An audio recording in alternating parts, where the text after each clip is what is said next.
नमस्कार। आज हम कक्षा 9th से क्षितिज भाग 1 से उपभोक्तावाद की संस्कृति पाठ के प्रश्न उत्तर देखेंगे।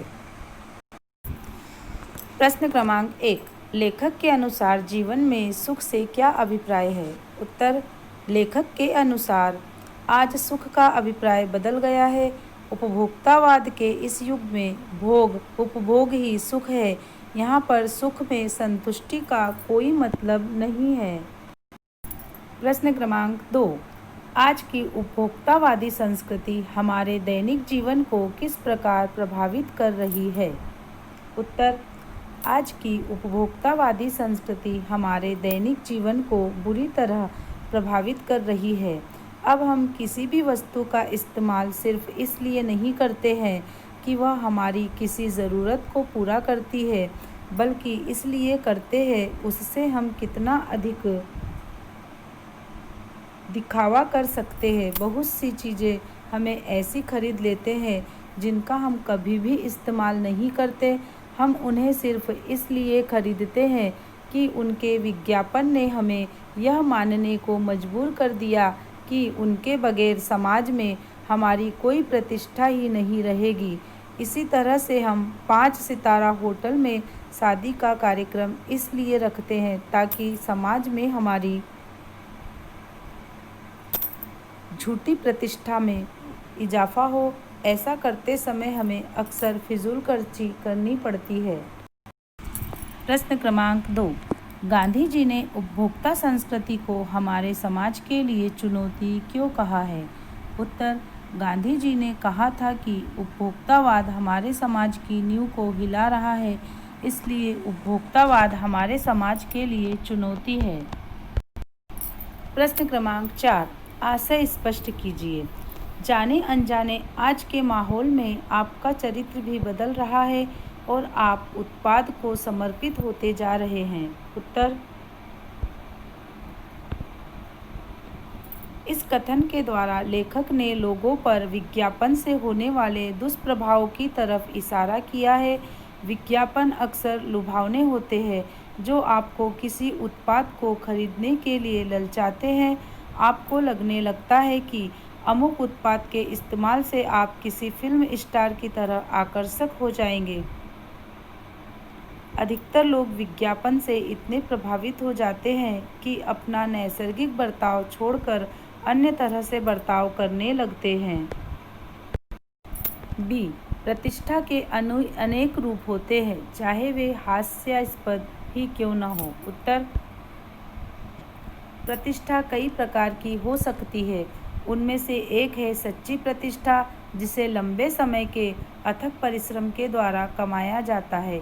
दूसरे प्रकार की प्रतिष्ठा को झूठी प्रतिष्ठा कह सकते हैं, जिसे शौकसेबाजी से हासिल किया जाता है। ऐसी प्रतिष्ठा अक्सर हास्यास्पद होती है। लेखक ने इसे अमेरिका में प्रचलित उन महंगी सेवाओं से दिखाया है जो किसी के मरने के बाद उसकी कब्र पर तरह तरह की सुख सुविधाएं प्रदान करके देती है। जब एक बार आदमी मर जाता है तो इससे क्या फ़र्क पड़ता है कि उसकी कब्र में मिट्टी से बनी ईंटें हैं या सोने से बनी।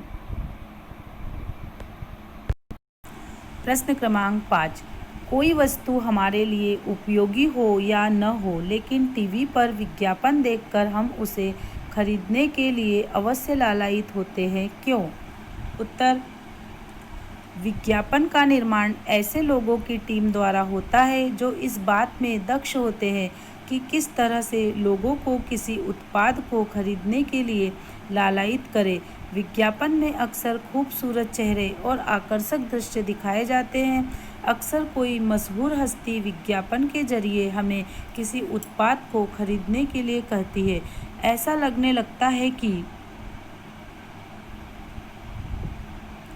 हम भी उसी हस्ती की तरह आकर्षक, सुखी और कम से कम थोड़े से मशहूर तो हो ही जाएंगे। कई बार ऐसा लगता है कि किसी उत्पाद को न खरीदने से हमारी इज्जत हमारे रिश्तेदारों और मित्रों में कम हो जाएगी, इसलिए हम विज्ञापन देखकर किसी वस्तु को खरीदने के लिए लालायित हो जाते हैं। प्रश्न क्रमांक 6, आपके अनुसार वस्तुओं को खरीदने का आधार वस्तु की गुणवत्ता होनी चाहिए या उसका विज्ञापन? तर्क देकर स्पष्ट करें। उत्तर: यदि गुणवत्ता और विज्ञापन की बात करें तो किसी भी वस्तु को खरीदने का आधार उसकी गुणवत्ता होनी चाहिए। उदाहरण के लिए, जब हम साबुन का कोई ब्रांड खरीदते हैं तो उसकी सफाई करने की क्षमता ही हमारे लिए कसौटी होनी चाहिए। यदि कोई साबुन किसी सीने तारिका का मनपसंद साबुन बताया भी जाता है तो भी उसे खरीदने से पहले हमें उसकी कार्यक्षमता को परखना अधिक जरूरी हो जाता है। प्रश्न क्रमांक 7, पाठ के आधार पर आज के उपभोक्तावादी युग के पनप रही दिखावे की संस्कृति पर विचार व्यक्त कीजिए। उत्तर: आज हर तरफ दिखावे की संस्कृति का बोलबाला है। यदि आप ब्रांडेड ड्रेस नहीं पहनते हैं तो आप एक पिछड़े व्यक्ति हैं। यदि आपके घर में बड़े स्क्रीन वाला टीवी नहीं है तो पड़ोसी आपको इज्जत नहीं देंगे। यदि आपके पास लंबी कार नहीं है तो समस्या है, भले ही उस कार को खरीदने का बजट आपके पास नहीं हो। यह होड़ लोगों पर अनावश्यक दबाव डाल रही है। कई लोग जितनी कीमत का मोबाइल फ़ोन खरीदते हैं उतनी उनका मासिक वेतन भी नहीं होता है। इसके कारण समाज में अपराध भी तेज़ी से बढ़ रहे हैं। खासकर युवा पीढ़ी तो इस संस्कृति से बुरी तरह प्रभावित है। प्रश्न क्रमांक 8, आज की उपभोक्ता संस्कृति हमारे रीति रिवाजों और त्योहारों को किस प्रकार प्रभावित कर रही है? अपने अनुभव के आधार पर एक अनुच्छेद लिखिए। उत्तर: आज की उपभोक्ता संस्कृति हमारे रीति रिवाजों और त्योहारों को भी प्रभावित कर रही है। इसके कई उदाहरण हमें देखने को मिलते हैं। अब लोग किसी रिश्तेदार के यहाँ जाते हैं तो उनका स्वागत शीतल पेय से होता है। होली, दिवाली या ईद के अवसर पर भी लोग पिज़्ज़ा और बर्गर खाने लगे हैं।